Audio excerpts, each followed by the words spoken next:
The question, where is the proof that God is real? This is an unelaborated question. It is almost exclusively posed in a rhetorical sense. What, are you fucking kidding me? Who have you been talking to that you think that this is in any way the case?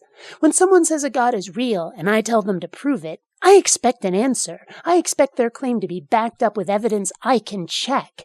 A God's existence usually comes with a double-wide buttload of expectations, obligations, dogmatic demands of our lives. If I'm going to follow these religious rules, yeah, I expect you to prove that the source of them is actually real. Let's do this.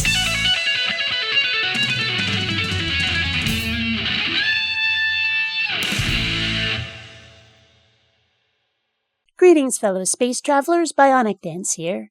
The atheist demand for proof of God seems to be one of the biggest thorns in Theist Collective's side, because they're never able to provide any. And our friend here is going to do his best to justify not needing to prove God is real for us to believe that he, she, it, or they may be. He's also going to present a goofy analogy with a cooked turkey, which, frankly, I'm just going to skip.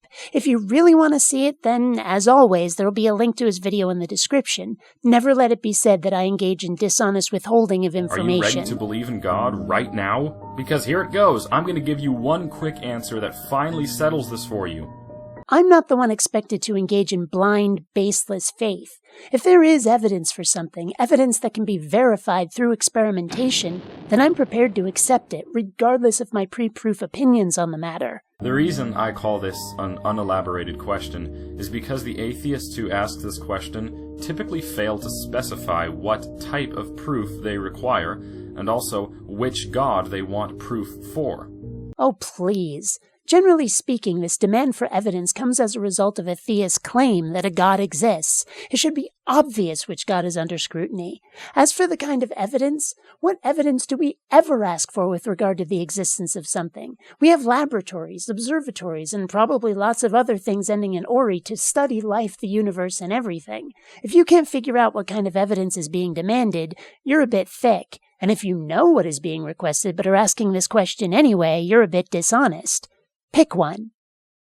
It also helps when you explain the incentive for you asking the question. The incentive? How about simply wishing to know reality as best we possibly can? I'd say that's a good enough motivation.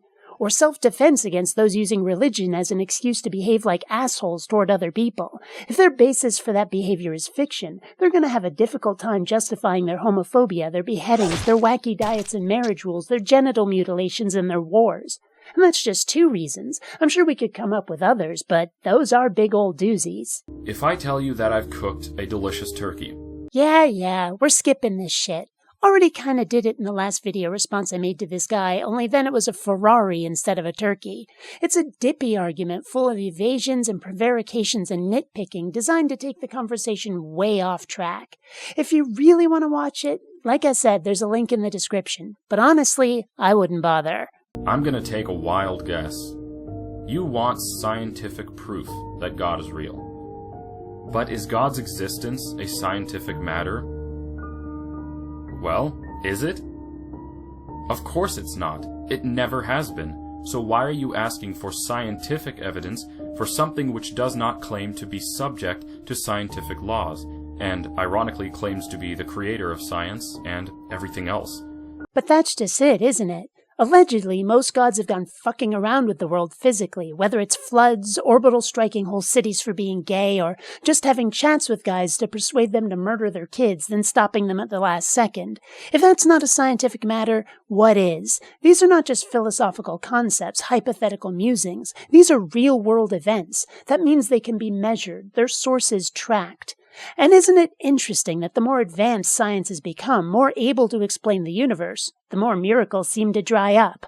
Once it was water pedestrians and raising the dead, and now it's Jesus portraits on toast. Isn't that convenient? Would it not be ridiculous for you to demand audible proof that I've cooked a turkey?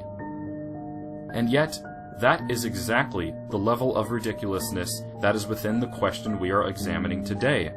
You want scientific evidence for the supernatural creator of the universe known as God. What on earth would that evidence even look like? Well, how the hell should I know? You guys are the ones who say that this God is real. Either you have this proof, or you have fairy tales that have been taken way too seriously. Pick one. Show me a passage in the Bible that claims that God's existence must be proven using the scientific method. The Bible isn't what gets to decide that. It might describe a God in ways that do their best to avoid scientific scrutiny, but A, it fails in that attempt, and B, anything that is external to our minds, something that would continue to exist even if every thinking being dropped dead, something that goes beyond mere idea or concept, must be proved using science. If we cannot use our senses to detect it, what possible justification can we have for claiming it isn't imaginary? Oh, and by the way, this guy starts out asking us which God we're arguing against, and now argues for the God of the Bible. Seems just a little dishonest, doesn't it? The heathen cannot see God. Once you have learned who God is and you've accepted him into your heart, you will begin to see him everywhere. Confirmation bias. He just argued in favor of confirmation bias. If you have to believe in God before you start seeing him everywhere, you're doing it backward. Gotta see him everywhere before you start believing. Otherwise, you're just kidding yourself. He will become more real to you than the fake celebrities and pop stars who you may look up to. And he will certainly be more real to you when you are someday staring death in the face. Sounds like the prequel to Pascal's Wager, doesn't it? I've already stared death in the face, but like a true atheist in a foxhole, I took charge and did what needed to be done to survive. No God required. But I'm sure Captain Confirmation Bias here would interpret that as using the strength God gave me. 'Cause, I'm not allowed to take credit for my own fortitude, perseverance, and general fitness. That wouldn't be humble. Bottom line, if God is real, he and his followers have done a pretty terrible job trying to convince me of this fact, and have only shown me that they are easily persuaded to believe, and to fuckery with what can be shown to be true. But it's their life. Believe whatever you like. Just leave me out of it. As long as your chowder-headed superstitions don't impact my life, we're cool. I might think you're frickin' goofy, but I won't bother you if you don't bother me. Until next time, fellow space travelers, this is BionicDance saying don't run on automatic. Instead, please, think.